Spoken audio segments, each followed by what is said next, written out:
नमस्कार दोस्तों, एस के स्टोरीज चैनल में आप सबका हार्दिक स्वागत है। आशीष कुमार त्रिवेदी जी का हिंदी उपन्यास हिमाद्री, भाग 18। फादर मॉरिस ने अपने हाथ में पकड़ा क्रॉस फिलिप की तरफ बढ़ाया। वह और फादर जॉनथन बाइबल की एक प्रार्थना पढ़ने लगे। हिमाद्री इस बात से क्रोधित हो गया। वह जोर से चिल्लाने लगा। यह सब देख स्टुअर्ट घबरा गए। वह चुपचाप एक कोने में खड़े हो गए। हिमाद्री समझ गया था कि उसका बचना कठिन है। ये लोग उसे फिलिप का शरीर छोड़ने पर मजबूर कर देंगे। एक बार यदि वह फिलिप के शरीर से बाहर आ गया तो उसे बांधना आसान हो जाएगा। इसलिए वह अपना दिमाग चलाने लगा। उसने लपक कर दरवाजे पर टंगा आईना हटाया। दरवाजे पर ताला लगा था। फादर मॉरिस और जॉनथन अपनी विधि जारी रखे थे। हिमाद्री के लिए एक एक पल कठिन हो रहा था। उसने पास पड़ी हुई एक पुरानी कुर्सी उठाकर उन लोगों की तरफ फेंकी। कुर्सी लगने से फादर मॉरिस लड़खड़ा गए। उनके हाथ से क्रॉस छूटकर गिर गया। उनके लड़खड़ाने से फादर जॉनथन भी गिर गए। हिमाद्री को मौका मिल गया। उसने अपनी पूरी ताकत एकत्र कर ताले पर वार किया। ताला टूट गया। दरवाजा खोलकर वह कमरे के भीतर घुस गया। उसने दरवाजा भीतर से बंद करना चाहा, किंतु अंदर की तरफ कोई कुंडी नहीं थी। अब तक फादर मॉरिस और जॉनथन संभल चुके थे। फादर मॉरिस क्रॉस उठाकर कमरे की तरफ भागे। उन्होंने धक्का देकर दरवाजा खोला और भीतर चले गए। फादर जॉनथन भी अंदर घुस गए। बहुत देर तक उस छोटे से कमरे में हिमाद्री संघर्ष करता रहा। अंत में हार गया। उसे फिलिप का शरीर छोड़ना पड़ा। फादर मॉरिस ने उसे एक जगह पर बांध दिया। फादर जॉनथन और स्टुअर्ट ने मिलकर फिलिप को बाहर निकाल लिया। स्टुअर्ट के कहने पर फादर जॉनथन ने दरवाजे की भीतरी दीवार पर घोड़े की नाल और उल्लू का नाखून कील से जड़ दिए। बाहर निकलकर फादर मॉरिस ने एक नया ताला मंगाकर दरवाजे पर लगा दिया।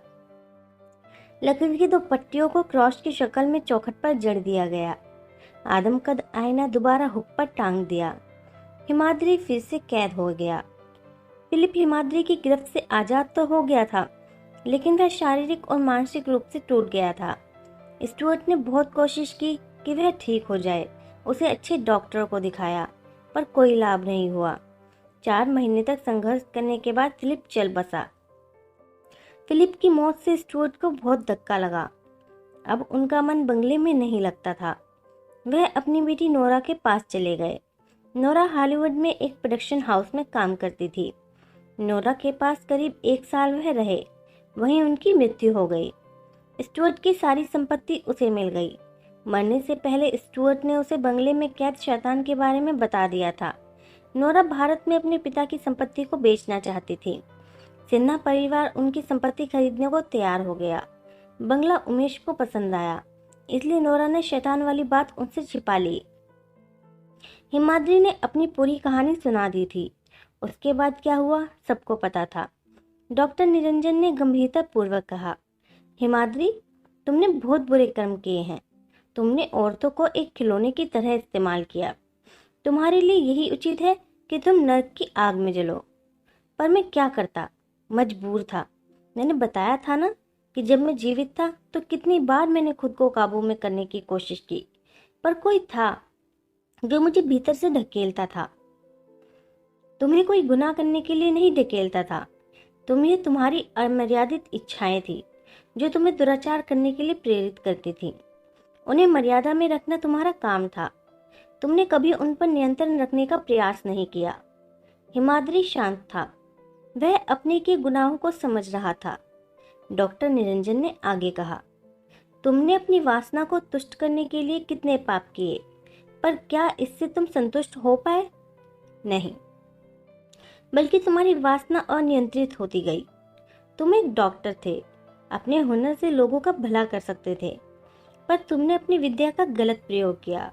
अब एक ही रास्ता है, अपने किए गुनाहों का प्रायश्चित करो।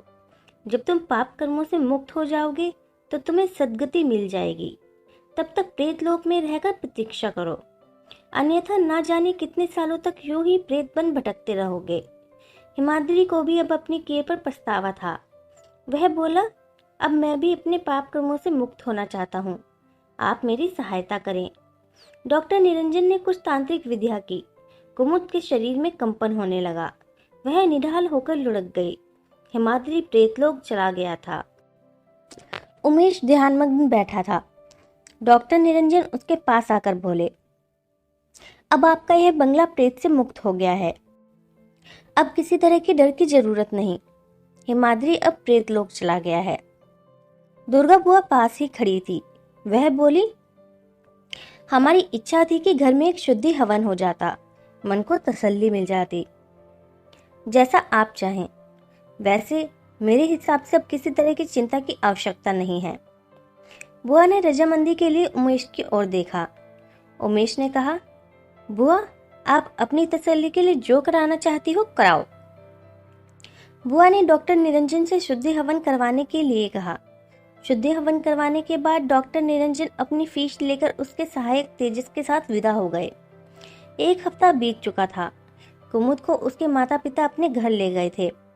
उमेश कुछ समय हिमपुरी में रहकर अपने निर्णय पर पहुंचना चाहता था कि आगे क्या करे। उसने बुआ से भी दिल्ली चले जाने को कहा, परंतु वह उसे अकेले छोड़कर जाने को तैयार नहीं हुई। सुबह का समय था। उमेश लॉन में टहल रहा था। बुआ उसके पास आकर बोली, भैया आजकल चिंतित रहते हो, बात क्या है? उमेश लॉन में पड़ी गार्डन चेयर पर बैठ गया। बुआ भी उसके पास जाकर बैठ गई। बुआ, निर्णय नहीं कर पा रहा हूँ कि आगे क्या करूँ। भैया, सोचना क्या है, जो करने आए थे वही करो। डॉक्टर निरंजन ने कह तो दिया कि अब सब ठीक है। हाँ बुआ, उन्होंने कह तो दिया, उनकी बात पर यकीन भी है, पर सच कहूँ तो हिमाद्री वाले कांड से मन खट्टा हो गया। कितने अरमान थे कि यहाँ ब्रेड एंड ब्रेकफास्ट होटल खोलूंगा, पर अब मन नहीं करता। भैया, जिस काम को करने में हिचक हो उसे नहीं करना चाहिए, पर अब इस बंगले का करोगे क्या? उमेश कुछ सोचते हुए बोला, बुआ, अब बंगले में शुद्धि हवन भी हो चुका है, इसलिए प्रेत वाली बात नहीं रह गई। सोचता हूँ कि बंगला बेच दूं। ठीक है भैया, जैसा सही समझो। तो बुआ, यही करता हूँ। मैं किसी प्रॉपर्टी डीलर से बात करता हूँ। हम अपना सामान पैक कर दिल्ली चले जाएंगे। जब कोई अच्छी पार्टी मिलेगी तो बंगला बेच दूंगा। नाश्ता करने के बाद उमेश प्रॉपर्टी डीलर से मिलने चला गया। उमेश ने कहा था कि थोड़ा कर सामान पैक करना शुरू कर दो, इसलिए बुआ उनके बेडरूम में कुमुद के कबर्ड का सामान पैक कर रही थी। कबर्ड में कुमुद के कपड़े और अन्य सामान था। बुआ बहुत सावधानी से उनके कपड़े निकालकर एक सूटकेस में रख रही थी। कपड़े रखते हुए बुआ को कबर्ड में कपड़ों से लिपटी हुई चीज दिखी। उन्होंने उसे उठाया। कपड़ा हटाकर देखा तो यह एक डायरी थी। उन्होंने कई बार कुमुद को यह डायरी लेकर लिखते हुए देखा था। उनका कौतूहल जागा, लेकिन किसी की डायरी पढ़ना उचित न समझकर उन्होंने खुद को रोक लिया। उन्होंने डायरी को कपड़े में लपेट अन्य सामान वाले कार्डबोर्ड बॉक्स में रख दिया। कुमुद का सारा सामान पैक करने के बाद बुआ लंच बनाने लगी। उमेश के लौटने के बाद बुआ और वह लंच कर रहे थे।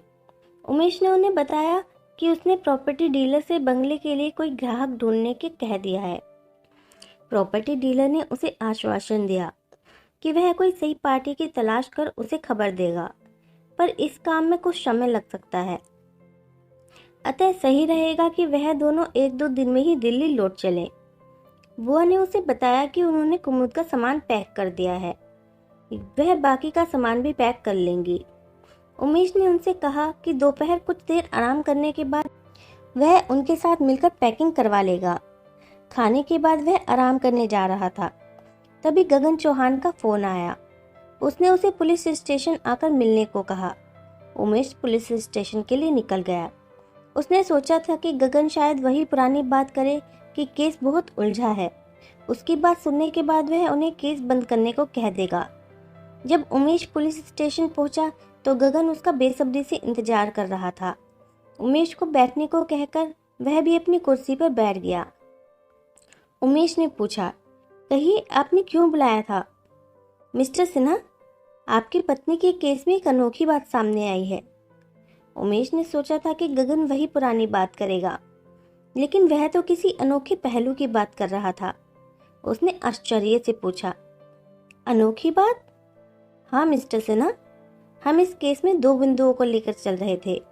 पहला कि उस रात आपके बंगले में कोई चोर घुसा होगा, लेकिन मौका देखकर उसने आपकी पत्नी के साथ दुष्कर्म किया होगा, पर बाद में घबराकर बिना कुछ चुराए भाग गया। दूसरा कि कोई सैलानी मदद मांगने आया होगा, किंतु मिसेस सिन्हा को अकेले पाकर उसके साथ गलत किया और भाग गया। उमेश बड़े ध्यान से सब सुन रहा था। उसके मन में कौतूहल था कि आखिरकार पुलिस को कौन सी अनोखी बात पता चली है। मैंने सब इंस्पेक्टर अचला को चोर वाले एंगल से पड़ताल करने को कहा। अचला की जांच में एक चोर गोकुल का नाम सामने आया। हादसे वाले दिन वह बंगले के पास वाले इलाके में देखा गया था। हमने गोकुल से पूछताछ करनी चाहिए तो पता चला कि वह हिमपुरी के बाहर से चला गया है। उसकी पत्नी का कहना था कि वह अक्सर बिना बताए कहीं चला जाता है, पर कुछ दिनों में लौट आता है। हम गोकुल के लौटने की राह देखने लगे। कल दोपहर हमें सूचना मिली कि गोकुल लौट आया है। हमने फौरन उसे गिरफ्तार कर लिया। बात करते हुए गगन ने पानी की बोतल से 2-4 घूंट भरे। हमने सख्ती के साथ गोकुल से पूछताछ की। उसने जो कुछ हमें बताया वह बहुत अजीब था। उमेश ने उत्सुकता से पूछा, ऐसा क्या बताया उसने? गोकुल ने बताया कि वह उस रात चोरी के इरादे से बंगले पर गया था। उसे मेन डोर खुला हुआ मिला। उसने सावधानी से अंदर झांका तो कोई नहीं दिखा। हॉल में बत्ती नहीं जल रही थी। उसे लगा कि मेन डोर शायद गलती से खुला रह गया हो। लोग अपने अपने कमरों में आराम कर रहे होंगे, इसलिए वह सावधानी बरतते हुए हॉल में घुस गया। कुछ ही आगे जाने पर उसे एक हिस्से में हल्की सी रोशनी आती दिखाई पड़ी। वह आगे बढ़ा तो वहाँ एक बड़ी सी डाइनिंग टेबल थी। उसने एक जवान औरत को वहाँ बैठे देखा। गगन बोलते हुए रुक गया। उठकर उमेश की कुर्सी के पास आकर बोला, मिस्टर सिन्हा, वह जवान औरत कुमुज्जी ही हो सकती हैं, पर आश्चर्य की बात यह है कि गोकुल का कहना है कि वह किसी से बात कर रही थी, लेकिन उसने वहां किसी को नहीं देखा। पर कुमुज्जी ऐसे पेश आ रही थी जैसे वह शख्स के सामने बैठा हो। गोकुल को यह देख घबराकर वहां से भाग गया। यह सुन उमेश सचमुच दंग रह गया। गोकुल ने कुमुद को किसी से बात करते देखा, लेकिन वहां कोई नहीं था। जी बिल्कुल यही। गोकुल ने कुछ बताया कि उसने कुमुद को क्या बात करते सुना? गगन कुछ सोचकर बोला, हमने उससे यह बात पूछी थी। उसने बताया कि कुमुज्जी बहुत धीमे बोल रही थी। वह कुछ समझ नहीं पाया, लेकिन एक शब्द फिर भी उसके कानों में पड़ ही गया। कौन सा शब्द? हिमाद्री। सुनते ही उमेश के होश उड़ गए। उसके माथे पर पसीने की बूंदें उभर आईं। वह परेशान हो गया। उसकी हालत देख गगन घबरा गया। पानी की दूसरी बोतल उसकी तरफ बढ़ाकर बोला, मिस्टर सिन्हा, आपकी तबीयत ठीक तो है ना? अपने आप को संभालते हुए उमेश ने कहा, मैं ठीक हूँ। क्या आप जानते हैं कि ये हिमाद्री कौन है? उमेश ने गगन की तरफ देखकर कहा, चौहान साहब, माफ कीजिएगा, पर अभी मैं आपको कुछ नहीं बता सकता हूँ, लेकिन समय आने पर सब कुछ बताऊंगा। अभी तो आप बस मेरी एक मदद कर दीजिए। गगन कुछ समझ नहीं पा रहा था कि उमेश को क्या हो गया है। कैसी मदद? आप मुझे पुलिस की पुरानी फाइलें देखकर बताइए कि क्या 2012 में हिमपुरी के आसपास के जंगलों में औरतों के शव मिलने की रिपोर्ट दर्ज है, जिनके शरीर देखकर तो दुष्कर्म की आशंका जताई गई थी, पर मेडिकल रिपोर्ट इसकी पुष्टि नहीं कर रही थी। मतलब जैसा कुमुज्जी के साथ हुआ? जी, और यह जानना बहुत आवश्यक है। उमेश के कहने के अंदाज से गगन को अंदाज हो गया कि मामला बेहद गंभीर है। मिस्टर सिन्हा, मैं तो बस 2 साल पहले ही यहाँ आया हूँ, पर 2012 की फाइलों में इस केस को ढूंढने का प्रयास करूंगा। गगन की बात सुनकर उमेश अजीब सी उलझन में पड़ गया था। पुलिस स्टेशन से निकलकर वह सीधा घर की तरफ चल दिया।